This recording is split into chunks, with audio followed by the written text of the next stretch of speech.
أشهد أن لا إله إلا الله وحده لا شريك له وأشهد أن محمدا عبده ورسوله أما بعد فأعوذ بالله من الشيطان الرجيم بسم الله الرحمن الرحيم الحمد لله رب العالمين الرحمن الرحيم مالك يوم الدين إياك نعبد وإياك نستعين اهدنا الصراط المستقيم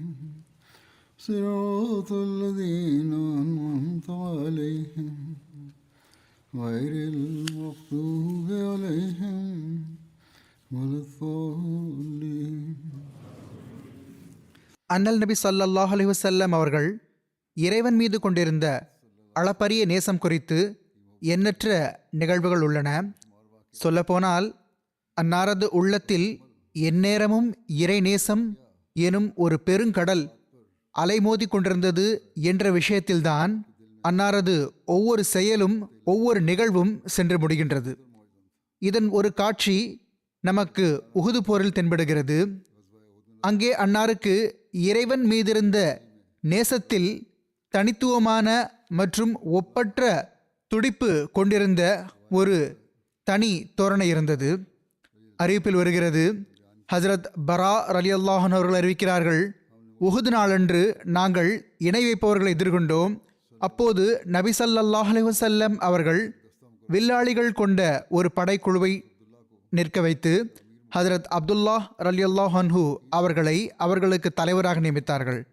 மேலும் நீங்கள் உங்கள் இடத்தை விட்டு நகரக்கூடாது, நாங்கள் அவர்களை வெற்றி கண்டதாக நீங்கள் பார்த்தாலும் நகரக்கூடாது, அல்லது அவர்கள் எங்களை வென்றுவிட்டதாக பார்த்தாலும் அப்பொழுதும் எங்களுக்கு உதவி செய்ய வரக்கூடாது என்று மிகவும் கண்டிப்பான கட்டளையிட்டார்கள்.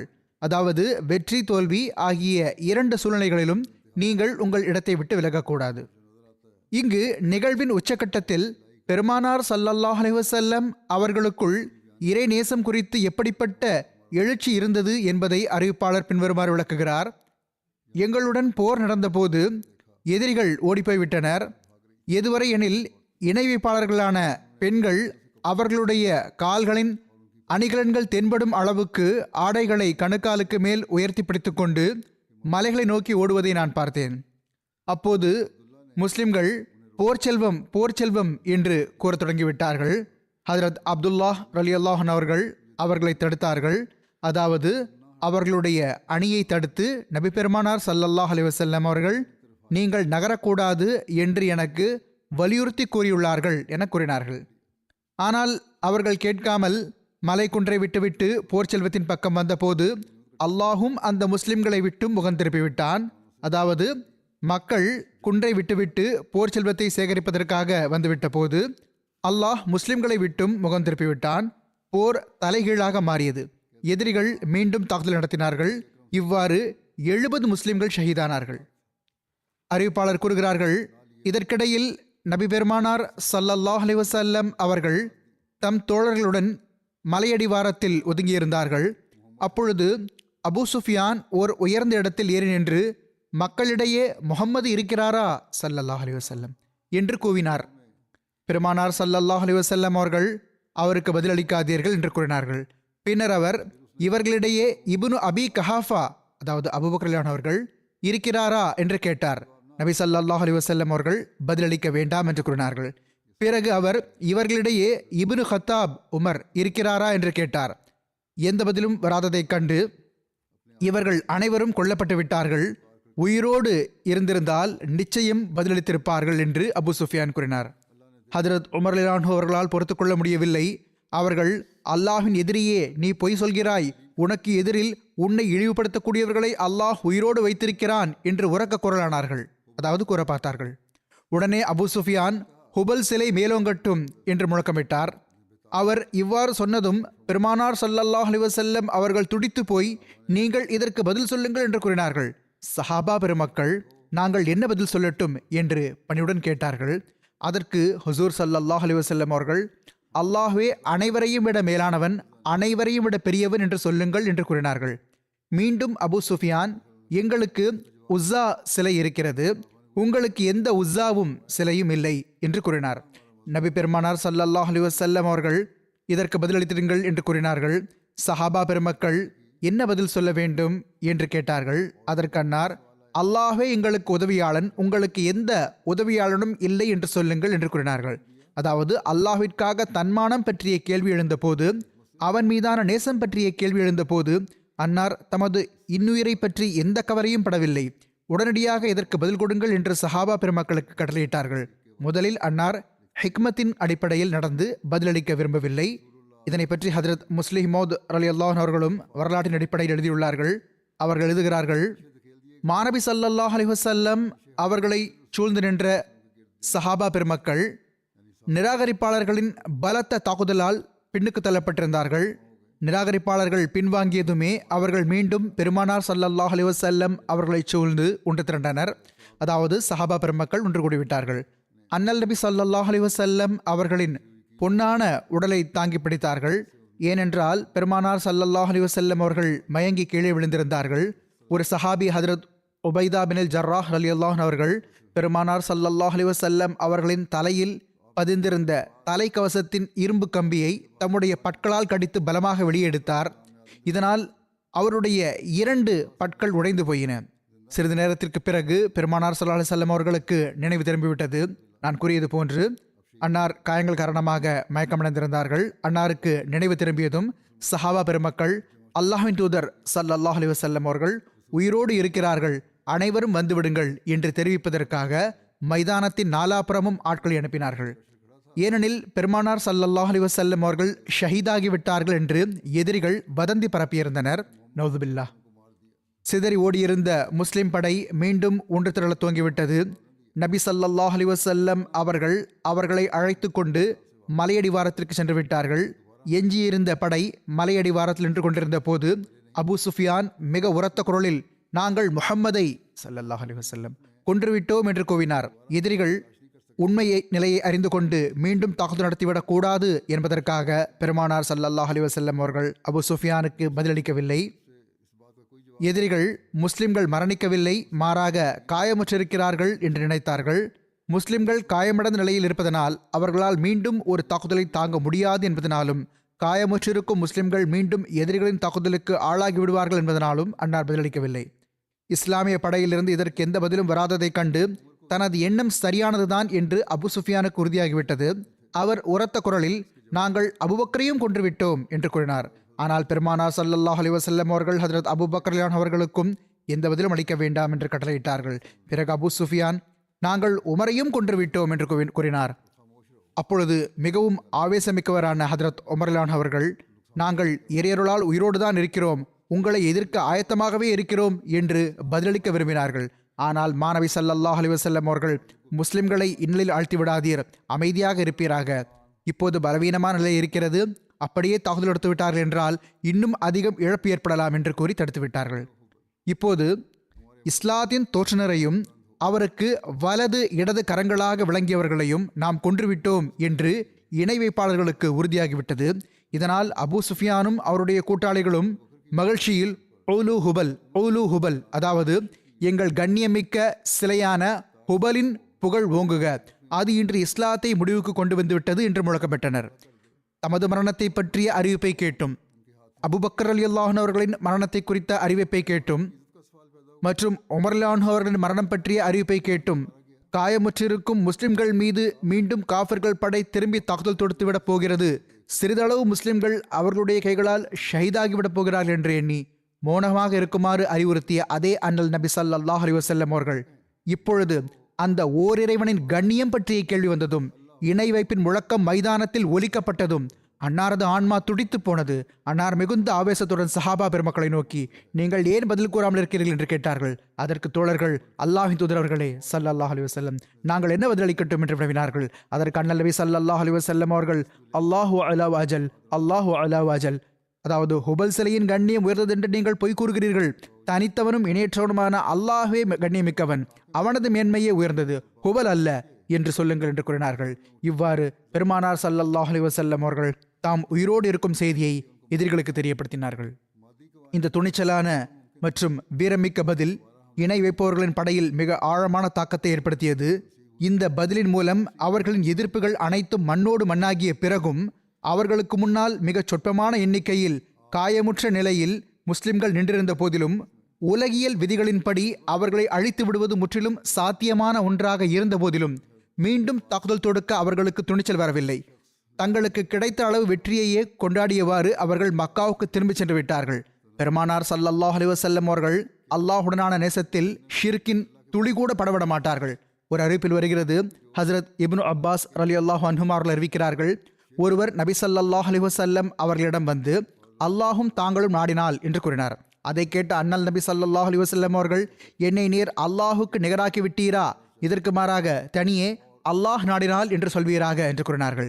இணை வைப்பின் சிறு அம்சம் கூட வரவிட மாட்டார்கள். மக்கள் சிலர் அல்லாஹ் நாடினால், தாங்கள் நாடினால் என்று கூறிவிடுவார்கள்.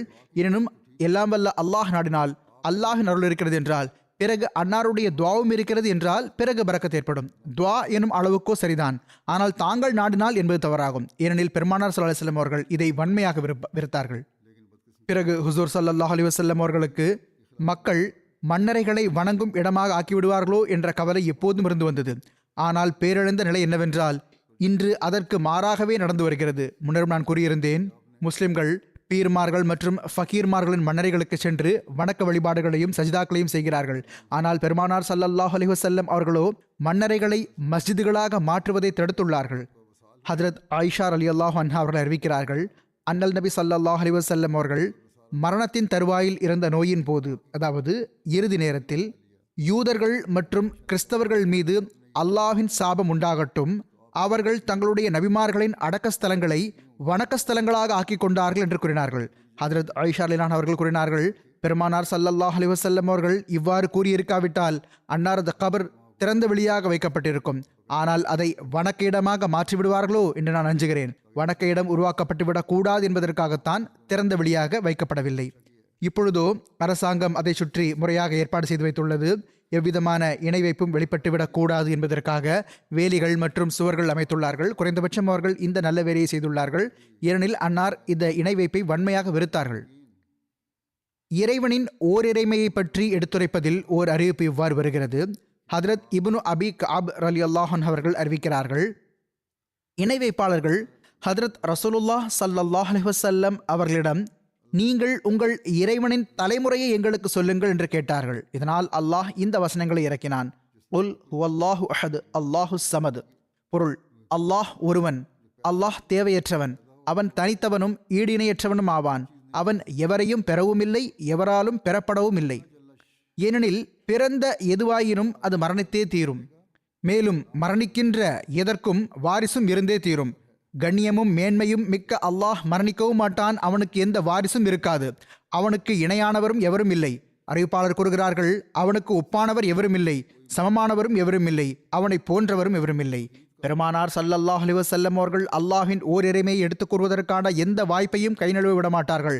அன்னாருடைய ஒவ்வொரு சொல்லிலிருந்தும் அல்லாஹின் மீதான நேசம் சொட்டியது. எல்லா தருணத்திலும் அன்னார் எப்பொழுது பேசினாலும் அல்லாஹின் மீதான நேசம் அன்னாருடைய உள்ளத்தில் நிறைந்து காணப்படுகிறது என்பது ஒவ்வொரு சொல்லிலிருந்தும் வெளிப்பட்டு வந்தது. இன்னும் சொல்வதாயின் அன்னாருடைய இதயம் அன்பால் நிறைந்திருக்கிறது. அதை தவிர அங்கு வேறொன்றும் இல்லை. ஹஜ்ரத் ஜயித் பின் ஹாலித் ஜொஹ்னி ரலியல்லாஹு அவர்கள் அறிவிக்கிறார்கள், ஹஜ்ரத் ரசூலுல்லாஹ் ஸல்லல்லாஹு அலைஹி வஸல்லம் அவர்கள் எங்களுக்கு ஹுதைபியாவில் இரவு பொழிந்த மழைக்கு பிறகு ஃபஜ்ர் தொழுகை தொழ வைத்தார்கள். அன்னார் தொழ வைத்த பிறகு மக்கள் பக்கம் திரும்பினார்கள். கண்ணியத்திற்குரிய மேலான உங்கள் இறைவன் என்ன கூறினான் என்று உங்களுக்கு தெரியுமா என்று வினவினார்கள். அல்லாஹ் உள்ளங்களின் நிலைமைகளை அறிகிறான். மழையை பார்த்து மக்கள் நினைத்தார்களோ அது அல்லாஹுக்கு தெரிந்துவிட்டது. அல்லாஹ் அதை பெருமானார் ஸல்லல்லாஹு அலைஹி வஸல்லம் அவர்களுக்கு தெரியப்படுத்தி விட்டான். அதற்கு மக்கள் அல்லாஹும் அவனுடைய தூதரும் நன்கறிவார்கள் என்று பணிவுடன் கூறினார்கள். அன்னார் கூறினார்கள், அல்லாஹ் என்னிடம் கூறினான், என் அடியார்களில் சிலர் என் மீது ஈமான் கொண்டவர்களாக காலை பொழுதை அடைந்தார்கள். சிலர் நிராகரிப்பாளர்களாக இருந்தார்கள். அதாவது மக்கள் சிலர் இரவு பெய்த மழையை கண்டு நம்பிக்கை கொண்டவர்களாக இருக்கின்ற நிலையில் காலை பொழுதை அடைந்தார்கள். சிலர் நிராகரிப்பாளர்களாக இருந்தார்கள்.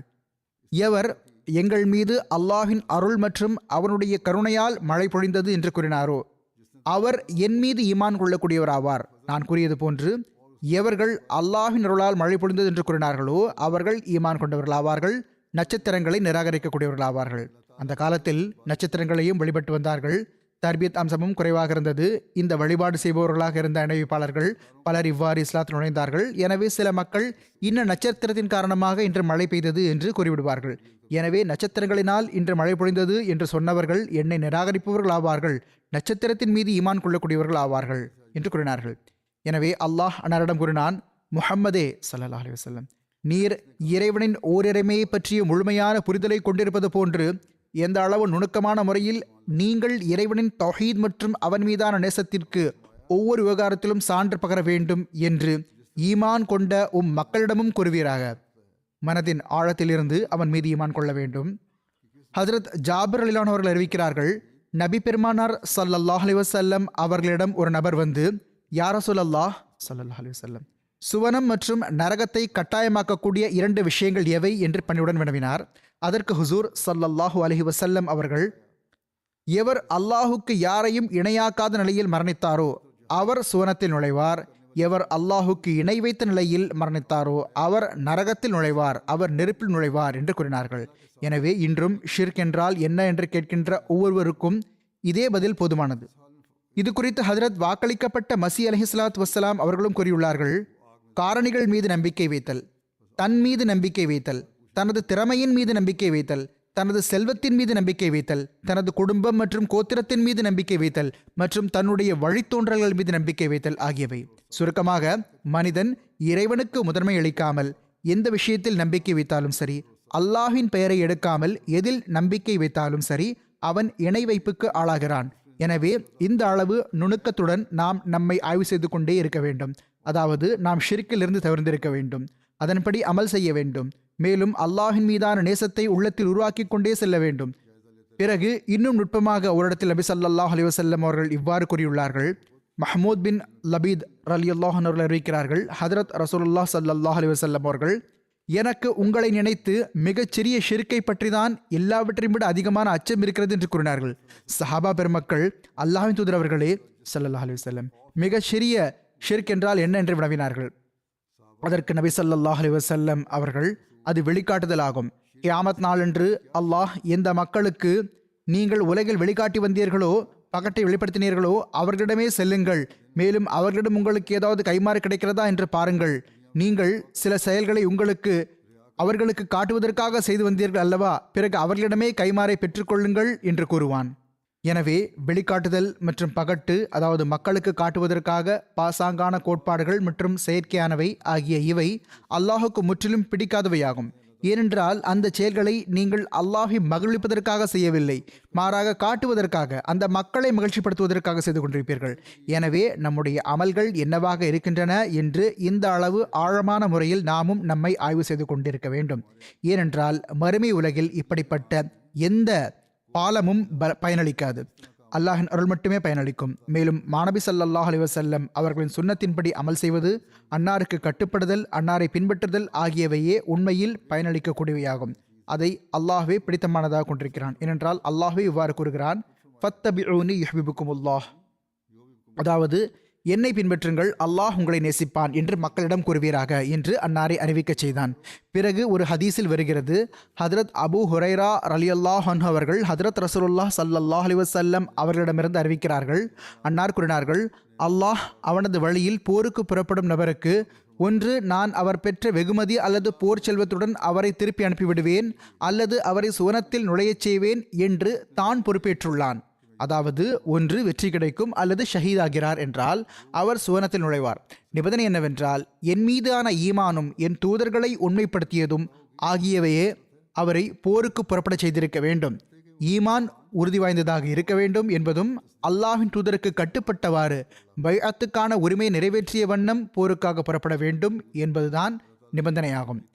நான் எனது சமுதாயத்தை சிரமத்தில் ஆழ்த்தி விடுவேன் என்று நான் எண்ணாமல் இருந்திருந்தால் நான் ஒவ்வொரு படைக்குழுவுடனும் சென்றிருப்பேன். எனது விருப்பமோ அல்லாஹின் வழியில் கொல்லப்பட வேண்டும், பிறகு உயிர்ப்பிக்கப்பட வேண்டும், பிறகு கொல்லப்பட வேண்டும், பிறகு உயிர்ப்பிக்கப்பட வேண்டும், பிறகு கொல்லப்பட வேண்டும். மார்பி ஸல்லல்லாஹு அலைஹி வஸல்லம் அவர்கள் இவ்வாறு தமது விருப்பத்தை வெளிப்படுத்தினார்கள். இந்த ஹதீஸுக்கான விரிவுரையில் ஹஜ்ரத் சையீத் வலியுல்லா ஷாஹ் சாஹிப் அவர்கள் எழுதுகிறார்கள், புகாரியின் அறிவிப்பாகும் ஹஜ்ரத் நபிகள் நாயகம் ஸல்லல்லாஹு அலைஹி வஸல்லம் அவர்கள் லவ்லா அன் அஷுக்க அலா உம்மதி, அதாவது எனது சமுதாயம் சிரமத்தில் ஆழ்ந்துவிடும் என்ற சிந்தனை எனக்கு இல்லாமல் இருந்திருந்தால் நான் அவ்வாறு செய்திருப்பேன் என்று கூறியிருக்கிறார்களே. இதன் பொருளாவது சஹாபா பெருமக்களுக்கு ஹதரத் ரசூலுல்லாஹ் ஸல்லல்லாஹு அலைஹி வஸல்லம் அவர்களை பின்பற்ற வேண்டும் என்ற மேலான பேராசை இருந்தது என்பதை நபி பெருமானார் ஸல்லல்லாஹு அலைஹி வஸல்லம் அவர்கள் நன்றாக அனுபவம் மூலம் அறிந்திருந்தார்கள். பெரும்பாலான மக்களுக்கு பெரிய ஆசை இருந்தது. அன்னாரை பின்பற்ற விரும்பினார்கள், பின்பற்றவும் செய்தார்கள். அன்னாருடைய அழகிய முன்மாதிரியில் எந்த அளவு ஈர்ப்பு விசையும் தாக்கமும் இருந்ததென்றால் சுயமே நபி பெருமானார் ஸல்லல்லாஹு அலைஹி வஸல்லம் அவர்களுக்கு நற்செயல்கள் புரிவதில் தமது உம்மத்தை பற்றிய சிந்தனை இருந்து வந்தது. அதாவது அன்னாருடைய அமல் செய்தல் அவர்களை அதிகம் சிரமத்தில் ஆழ்த்திவிடக்கூடிய வடிவத்தை பெற்றுவிடக்கூடாது. அதாவது அன்னார் ஒவ்வொன்றையும் கடமையாக்கிவிட்டால் உம்மத் சிரமத்தில் விழுந்துவிடும். எனவே அன்னார் கூறினார்கள், நீங்கள் சிரமத்தில் மூழ்கிவிடக்கூடாது என்பதற்காகத்தான் நான் சில வேளை செய்வதில்லை. சையத் வலியுல்லா ஷா சாஹிப் அவர்கள் பிறகு எழுதுகிறார்கள், எனவே அன்னார் கூறினார்கள், நீங்கள் சிரமத்தில் மூழ்கிவிடக்கூடாது என்பதற்காகத்தான் நான் சில வேளை செய்வதில்லை.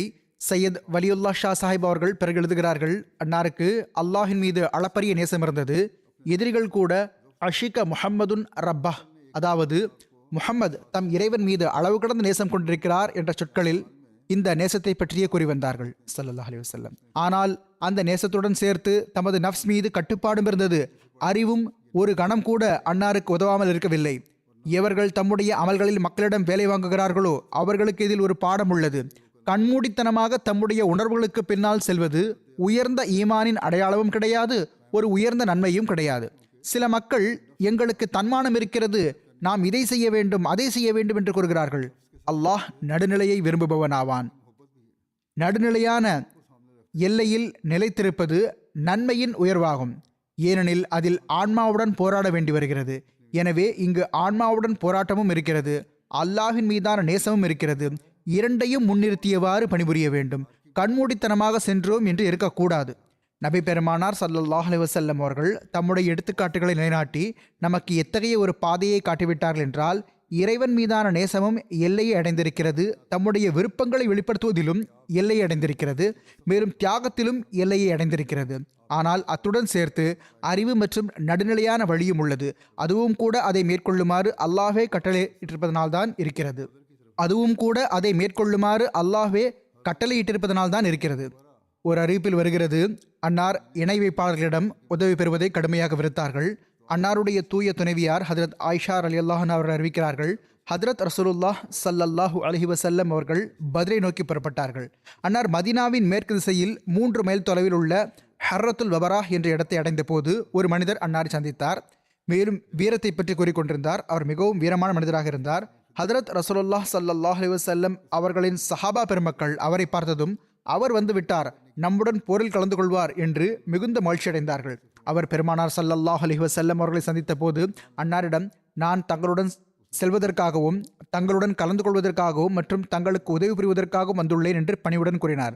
ஹசரத் ரசூலுல்லாஹ் ஸல்லல்லாஹு அலைஹி வஸல்லம் அவர்கள் அவரிடம், நீர் அல்லாஹ் மற்றும் அவருடைய தூதர் மீது ஈமான் கொள்கிறீரா என்று கேட்டார்கள். அவர் இல்லை என்றார். நபி ஸல்லல்லாஹு அலைஹி வஸல்லம் அவர்கள், அப்படியென்றால் திரும்பி சென்று விடுவீராக, ஏனெனில் நான் எந்த இணை வைப்பாளரிடமும் உதவி பெற மாட்டேன் என்று கூறினார்கள். ஹஜரத் ஆயிஷா ரலியல்லாஹு அன்ஹா அவர்கள் கூறுகிறார்கள், அப்பொழுது அவர் சென்று விட்டார். ஆனால் நாங்கள் மதீனாவிலிருந்து 7 மைல் தொலைவில் ஜுல் ஹுலைஃபாவில் இருந்த ஷஜரா எனப்படும் மரத்தை அடைந்தோம். அங்கிருந்துதான் மாநபி ஸல்லல்லாஹு அலைஹி வஸல்லம் அவர்கள் இஹ்ராம் அணிந்து வந்தார்கள். அங்கு இந்த நபர் மீண்டும் சந்தித்தார்.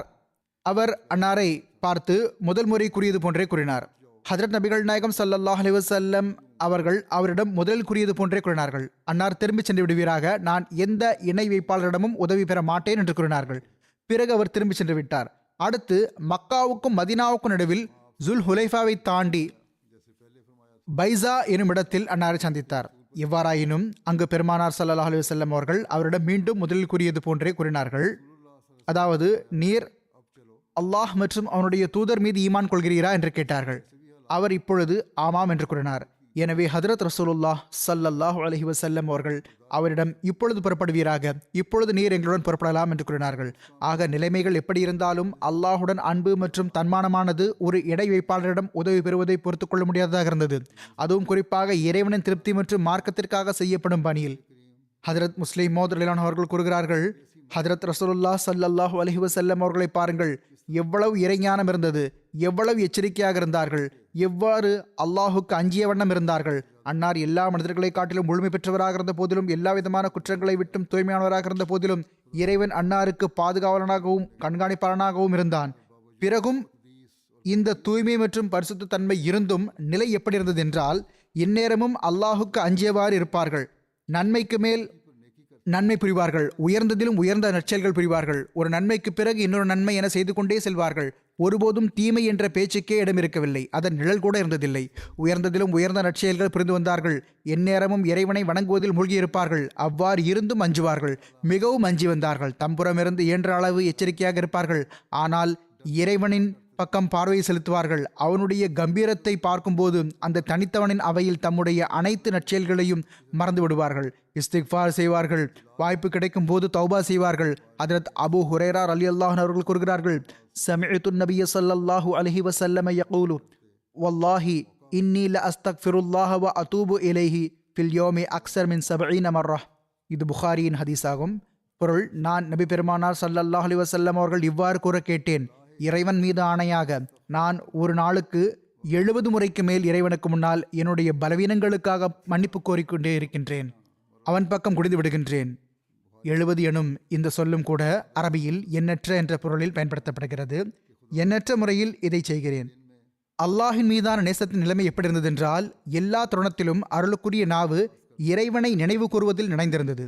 ஹதரத் ஆயிஷா ரலியல்லாஹு அன்ஹா அவர்கள் அறிவிக்கிறார்கள், ஹதரத் ரசூலுல்லாஹ் ஸல்லல்லாஹு அலைஹி வஸல்லம் அவர்கள் எல்லா நிலையிலும் இறைவனை நினைவு கூறி வந்தார்கள்.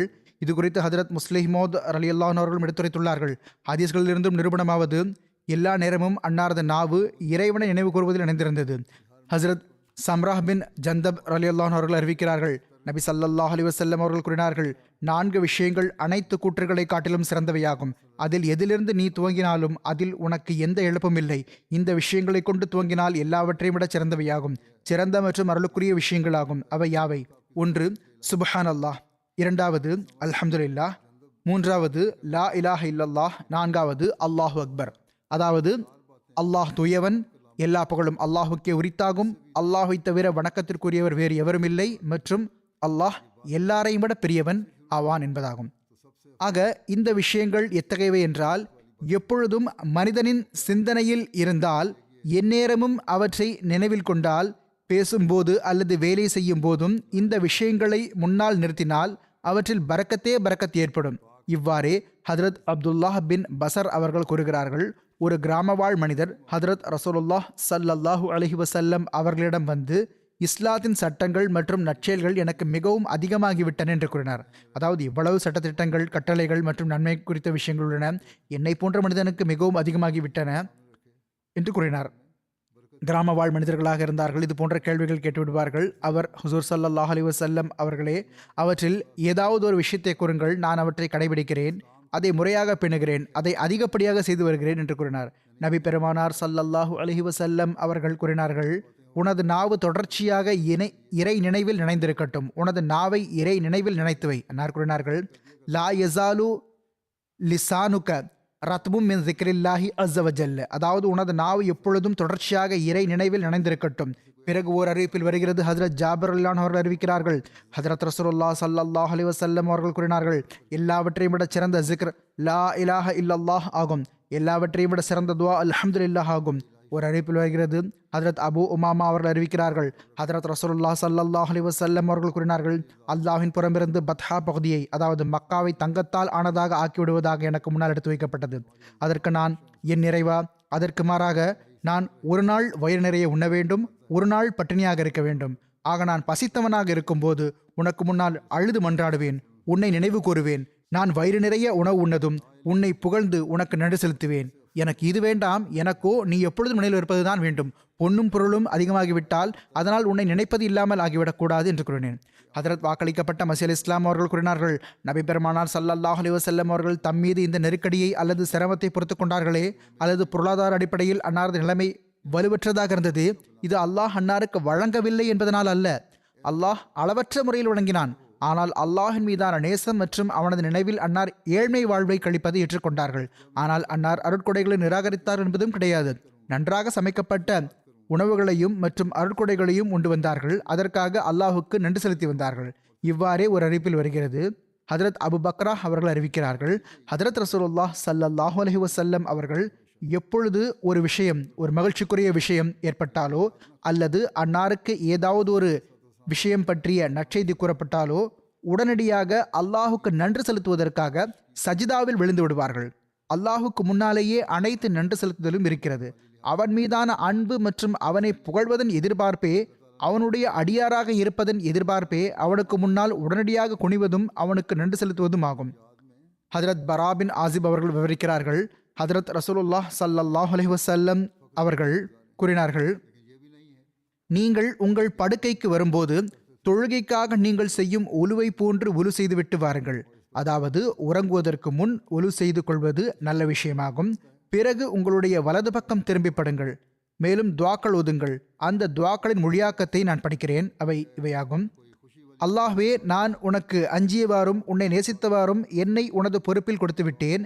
எனது பணியை உன்னிடம் ஒப்படைத்து விட்டேன். உன்னை எனக்கு ஆதரவாக ஆக்கிக் கொண்டேன். உன்னை தவிர அடைக்கலம் புகுமிடம் வேறு எதுவும் இல்லை.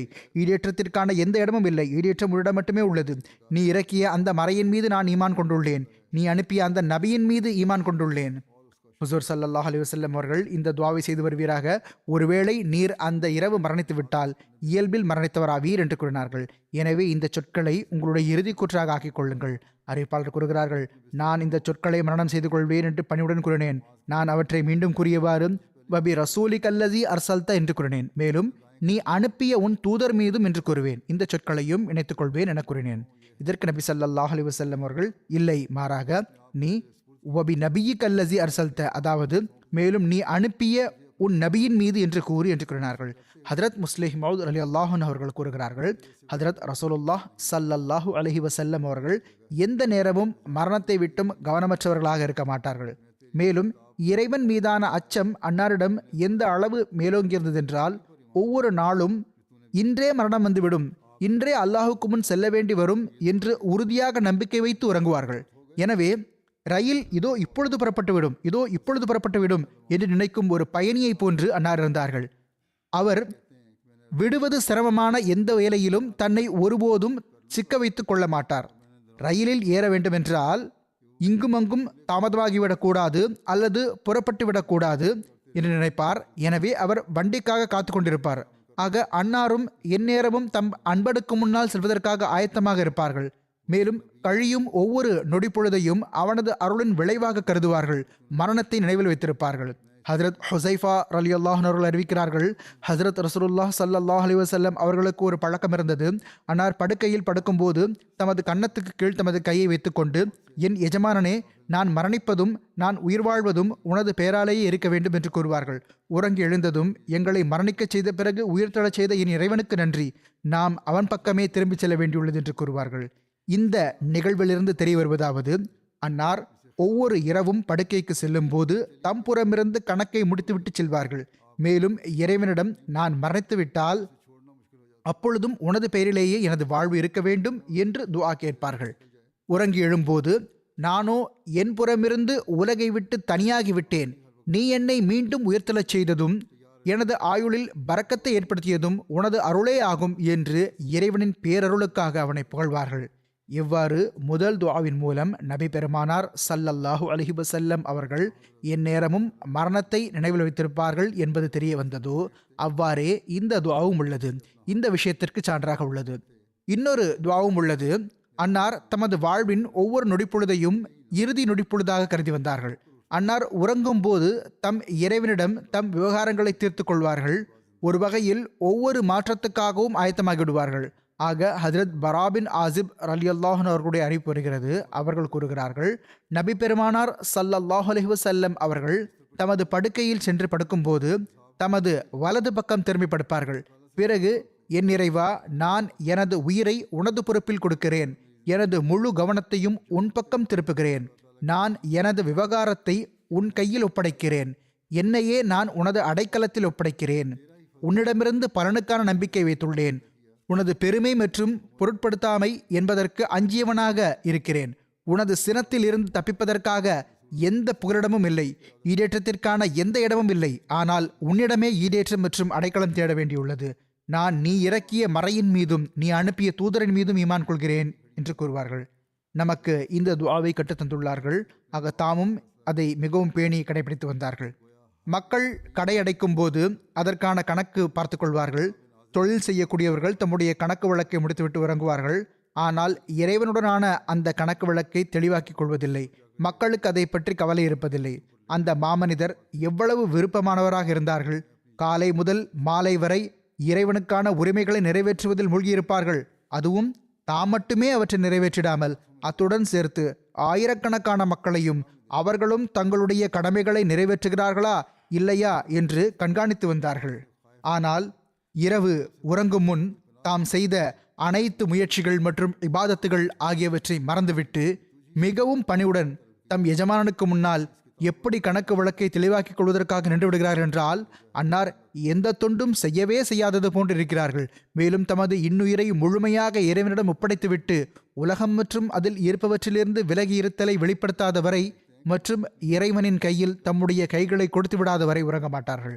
அறிவிப்பில் வருகிறது, ஹதரத் அனஸ் பின் மாலிக் ரலியல்லாஹு அன்ஹு அவர்கள் அறிவிக்கிறார்கள், ஹதரத் ரசூலுல்லாஹ் ஸல்லல்லாஹு அலைஹி வஸல்லம் அவர்கள் கூறினார்கள், காலை தொழுகையிலிருந்து துவங்கி சூரியன் உதிக்கும் வரை அல்லாஹை நினைவு கூர்பவர்களுடன் அமர்வதற்கு எனக்கு ஹஜரத் ரசூலுல்லாஹ் ஸல்லல்லாஹு அலைஹி வஸல்லம் அவர்கள் கூறினார்கள், காலை தொழுகையிலிருந்து துவங்கி சூரியன் உதிக்கும் வரை அல்லாஹை நினைவு கூர்பவர்களுடன் அமர்வது எனக்கு ஹஜரத் இஸ்மாயில் அலைஹிஸ்ஸலாம் அவர்களின் வழித்தோன்றல்களிலிருந்து 4 அடிமைகளை விடுதலை செய்வதை காட்டிலும் அதிகம் பிடித்தமானது. மேலும் அசர் தொழுகையிலிருந்து சூரியன் மறையும் வரை அல்லாஹை நினைவு கூர்பவர்களுடன் அமர்வது எனக்கு 4 அடிமைகளை விடுதலை செய்வதை காட்டிலும் அதிகம் பிடித்தமானது. அல்லாஹுடனான அன்பின் காரணமாக அல்லாஹின் மீது அன்பு செலுத்தக்கூடியவர்கள் மற்றும் அவனை நினைவு கூர்கின்றவர்களை ஹஜரத் இஸ்மாயில் அலைஹிஸ்ஸலாம் அவர்களின் வழித்தோன்றல்கள் தம் உறவினர்கள் தமக்கு நெருக்கமானவர்களை விட முதன்மை அளித்தார்கள். அவர்கள் அனைவருடைய அடிமைத்துவத்தையோ அன்னார் பொறுத்துக் கொள்வார்கள். ஆனால் இந்த பிரிவை அன்னாரால் பொறுத்துக் கொள்ள முடியாது. ஒரு இடத்தில் அல்லாஹின் நினைவு கூறப்படுகின்றது, அல்லாஹின் மீதான நேசம் நினைவு கூறப்படுகின்றது என்றால் நான் அந்த அவையை விட்டும் விலகி இருப்பது எப்படி சாத்தியமாகும் என்று கூறுகிறார்கள். அல்லாஹ் இறை நேசத்திற்கான என்ன ஒரு மேன்மை! அதாவது அதை அன்னார் மக்களிடமும் உருவாக்குகிறார்கள். சுயமே அன்னாரிடமும் இந்த மேன்மை எல்லை எட்டியுள்ளது. பிறகு தம்மை ஏற்றுக்கொண்டவர்களுக்கு நீங்கள் அல்லாஹின் மீதான நேசம் மற்றும் நினைவு கூறுதலில் இந்நேரமும் மூழ்கியிருங்கள் என்று அறிவுரை வழங்குவார்கள். அன்னார் கூறினார்கள், அல்லாஹின் பார்வையில் அனைத்தையும் விட பிரியமான அமல் என்னவென்றால் உனது நாவு அவனை நினைவு கூறுவதில் இணைந்திருக்கும் நிலையில் உனக்கு மரணம் வர வேண்டும். அறிவிப்பில் வருகிறது, ஹஜரத் அபு தர்தா ரலியல்லாஹு அன்ஹு அவர்கள் அறிவிக்கிறார்கள், கண்ணியத்திற்குரிய நபி ஸல்லல்லாஹு அலைஹி வஸல்லம் அவர்கள் கூறினார்கள், நான் உங்களுக்கு ஆகச்சிறந்த ஒரு அமலை பற்றி சொல்ல வேண்டாமா? அது எல்லாவற்றையும் விட சிறந்தது. உங்கள் எஜமானனுடைய பார்வையில் அனைத்திலும் தூய்மையானது, உங்களுடைய தரத்தை எல்லாவற்றையும் விட உயர்த்தக்கூடியது, தங்கத்தையும் வெள்ளியையும் செலவு செய்வதை காட்டிலும் உங்களுக்கு சிறந்தது, நீங்கள் எதிரிகளை எதிர்கொள்வதை காட்டிலும் உங்களுக்கு சிறந்தது, நீங்கள் அவர்களின் தலையை சீவிடுவதும் அவர்கள் உங்கள் தலையை சீவிடுவதையும் விட சிறந்தது. அதாவது எதிரியுடன் சண்டை நடப்பது, எதிரியை எதிர்கொள்வது, ஒருவர் மற்றவரை கொள்வது, போர் நடப்பது ஆகிய அதற்கு நீங்கள் ஜிஹாத் என்று பெயர் வைத்தாலும் கூட அதையும் விட சிறந்த விஷயம் நான் உங்களுக்கு கூறக்கூடிய இந்த விஷயமாகும். சஹாபா பெருமக்கள் ரலியல்லாஹு அன்ஹும் ஏனில்லை என்று பணிவுடன் கேட்டார்கள். தற்காலத்தில் முஸ்லிம்கள் ஜிஹாது எல்லாவற்றையும் விட சிறந்தது என்று கூறுகிறார்கள் அல்லவா? தலைகளை வெட்டுங்கள் என்கிறார்களே, எதிரிகளின் தலைகளை வெட்டுவதில்லை, தம்மவர்களின் தலைகளை வெட்டுகிறார்கள். அது எல்லாவற்றையும் விட பெரிய குற்றமாகும். எவ்வாறாயினும் ஆக இங்கு ஹுசூர் ஸல்லல்லாஹு அலைஹி வஸல்லம் அவர்கள் கூறுகிறார்கள், நான் உங்களுக்கு கூறப்போகும் விஷயம் அதைவிட சிறந்ததாகும். ஹதரத் ரசூலுல்லாஹ் ஸல்லல்லாஹு அலைஹி வஸல்லம் அவர்கள் கூறினார்கள், அது அல்லாஹ்வை நினைவு கூறுவதாகும். அல்லாஹ்வை நினைவு கூர்ந்திடுங்கள், இது எல்லா ஜிஹாதை விடவும் சிறந்த ஜிஹாதாகும். முஸ்லிம்கள் மீதும் பழி சுமத்தப்படுகிறது, ஆனால் போதனையோ இதுவாகும். ஹதரத் முஆஸ் பின் ஜபல் ரலியல்லாஹு அன்ஹு அவர்கள் அறிவிக்கிறார்கள், ஹதரத் ரசூலுல்லாஹ் ஸல்லல்லாஹு அலைஹி வஸல்லம் அவர்கள் கூறினார்கள், அல்லாஹ்வை நினைவு கூறுவதை விட அதிகம் எந்த ஒரு விஷயமும் அல்லாஹ்வின் தண்டனையிலிருந்து காப்பாற்றக்கூடியது அல்ல.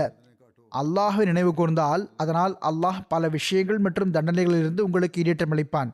அல்லாஹின் மீதான நேசத்தின் காரணமாக அல்லாஹ்வை எந்நேரமும் நினைவு கூர்வது அன்னல் நபி ஸல்லல்லாஹு அலைஹி வஸல்லம் அவர்களுக்கு மிக மிக பிடித்தமானதாக இருந்தது. ஆக அறிவிப்பில் வருகிறது, ஹதரத் அபு ஹுரைரா ரலியல்லாஹு அன்ஹு அவர்கள் அறிவிக்கிறார்கள், ஹதரத் ரசூலுல்லாஹ் ஸல்லல்லாஹு அலைஹி வஸல்லம் அவர்கள் கூறினார்கள், சுப்ஹான் அல்லாஹ், அல்லாஹ் தூயவன், அல்ஹம்துலில்லாஹ், எல்லா புகழும் அல்லாஹுக்கே, வலா இலாஹ இல்லல்லாஹ், மேலும் அல்லாஹ்வை தவிர வணக்கத்துக்குரியவர் வேறு எவரும் இல்லை, மற்றும் அல்லாஹு அக்பர், அல்லாஹ் எல்லாரையும் விட பெரியவன் என்று நான் கூறினால் இது எனக்கு சூரியன் உதயமாகின்ற ஒவ்வொரு விஷயத்தை விடவும் அதிகம் பிடித்தமானதாகும். வாழ்வின் இறுதி நொடிப்பொழுதிலும் நபி பெருமானார் ஸல்லல்லாஹு அலைஹி வஸல்லம் அவர்களின் அருளுக்குரிய நாவில் அந்த உண்மையான அன்பனின் பெயரே இருந்தது. இது இறைவன் மீதான நேசத்திற்கான உணர்வாகும். இதன் காரணமாகவே ஹதரத் ஆயிஷா ரலியல்லாஹு அன்ஹா அவர்கள் அறிவிக்கிறார்கள், நபி பெருமானார் ஸல்லல்லாஹு அலைஹி வஸல்லம் அவர்கள் உடல்நிலை நன்றாக இருக்கும்போது இவ்வாறு கூறி வந்தார்கள், ஒரு நபி மரணம் அடையும் போது அவர் சுவனத்தில் தன் இருப்பிடத்தை பார்த்து விடுகிறார். எந்த நபியும் சுவனத்தில் தனது இருப்பிடத்தை பார்க்காதவரை மரணிக்க மாட்டார். பிறகு அவருக்கு அதிகாரம் வழங்கப்படுகிறது என்று கூறி வந்தார்கள். பிறகு ஹதரத் நபிகள் நாயகம் ஸல்லல்லாஹு அலைஹி வஸல்லம் அவர்களின் வஃபாத் நேரம் நெருங்கிய போது ஹதரத் ஆயிஷா ரலியல்லாஹு அன்ஹா அவர்கள் கூறுகிறார்கள், நபி ஸல்லல்லாஹு அலைஹி வஸல்லம் அவர்கள் அவருக்கு சுவனம் காட்டப்படுகிறது என்று உடல்நிலை நன்றாக இருந்த தருணத்தில் கூறினார்கள். மாநபி ஸல்லல்லாஹு அலைஹி வஸல்லம் அவர்களின் வஃபாத் நேரம் வந்தபோது அன்னாருடைய அருளுக்குரிய தலை என் மடி மீது இருந்தது. ஹதரத் ஆயிஷா ரலியல்லாஹு அன்ஹா அவர்கள் கூறுகிறார்கள், அன்னாருக்கு மயக்கம் ஏற்பட்டது. பிறகு அன்னாரது உடல்நிலை சற்று தேறியது. பிறகு அன்னார் வீட்டின் கூரையை நோக்கி பார்வை உயர்த்தினார்கள். பிறகு அல்லாஹும்ம ரஃபீகுன் அலா, அதாவது உயர்ந்த தோழனாகிய அல்லாஹ்வே என்று கூறினார்கள். அதை கேட்ட நான், இப்பொழுது தாங்கள் எங்களுக்கு உரிமை வழங்க மாட்டீர்களா? இப்பொழுது இந்த விஷயத்தால் தாங்கள் அல்லாஹ்விடம் செல்ல போவதாக தெரிகிறதே என்று கேட்டேன். அன்னார் உடல்நிலை நன்றாக இருந்த போது எங்களிடம் கூறி வந்த அதே விஷயம்தான் இது என்று நான் புரிந்து கொண்டேன். அதாவது இந்த தேர்ந்தெடுக்கும் உரிமை கிடைக்கிறது என்றால் இப்பொழுதோ நான் அல்லாஹ்விடம் செல்கிறேன் என்று கூறுகிறார்கள். ஹதரத் ஆயிஷா அவர்கள் அறிவித்தார்கள், மாநபி ஸல்லல்லாஹு அலைஹி வஸல்லம் அவர்கள் கூறிய கடைசி விஷயம் இதுதான், அல்லாஹும்மர் ரஃபீகுல் அலா. ஹதரத் ஆயிஷா அவர்கள் பிறந்தோர் இடத்தில் விவரிக்கிறார்கள், அல்லாஹ் என் மீது புரிந்த அருட்கொடைகளில் ஒன்று ஹதரத் ரசூலுல்லாஹ் ஸல்லல்லாஹு அலைஹி வஸல்லம் அவர்கள் என் வீட்டில் எனது முறை இருக்கும் நாளில் எனது நெஞ்சுக்கும் மடிக்கும் நடுவில் மரணித்தார்கள் என்பதும் ஆகும்.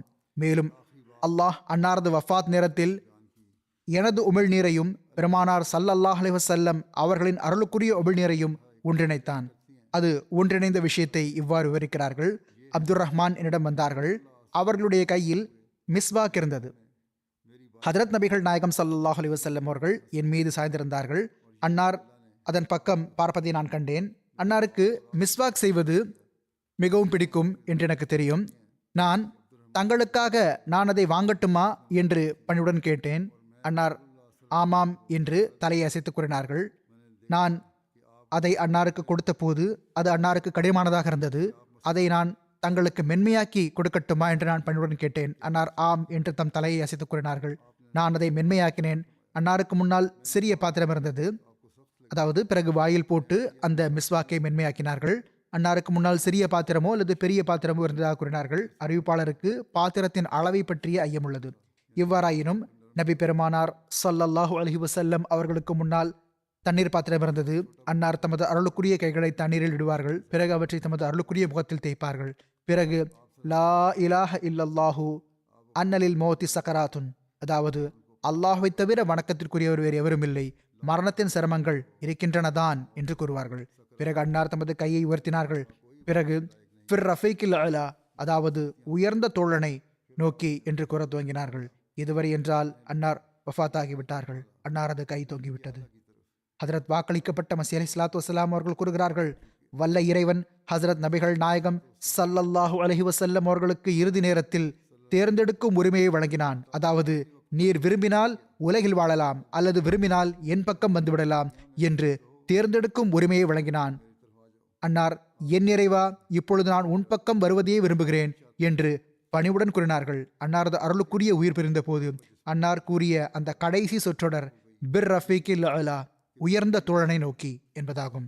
அதாவது, இப்பொழுது நான் இந்த இடத்தில் இருக்க விரும்பவில்லை, நான் என் இறைவனிடம் செல்ல விரும்புகிறேன். உயிர் வாழ விரும்பினால் அவ்வாறே நடக்கும் என்று அல்லாஹ் அன்னாருக்கு தேர்ந்தெடுக்கும் உரிமையை வழங்கினான். ஆனால் அன்னார் இப்பொழுது நான் இந்த உலகில் இருக்க விரும்பவில்லை என்றே கூறினார்கள். எனவே அன்னார் அல்லாஹ்விடம் சென்று விட்டார்கள். அல்லாஹும்ம ஸல்லி அலா முஹம்மதின் வ அலா ஆலி முஹம்மதின் வ பாரிக் வசல்லிம் இன்னக ஹமீதும் மஜீத்.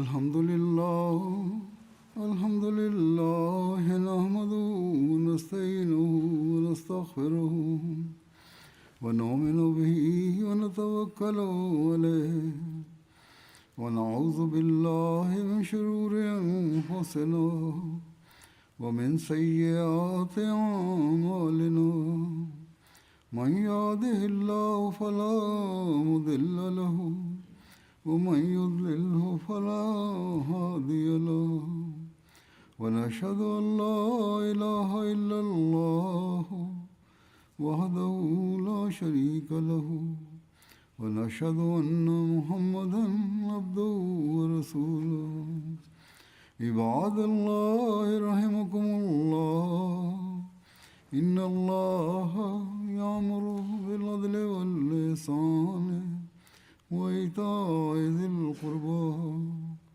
وينهى عن الفحشاء والمنكر والبغي يعظكم لعلكم تذكرون اذكروا الله يذكركم وادعوه يستجب لكم ولذكر الله أكبر.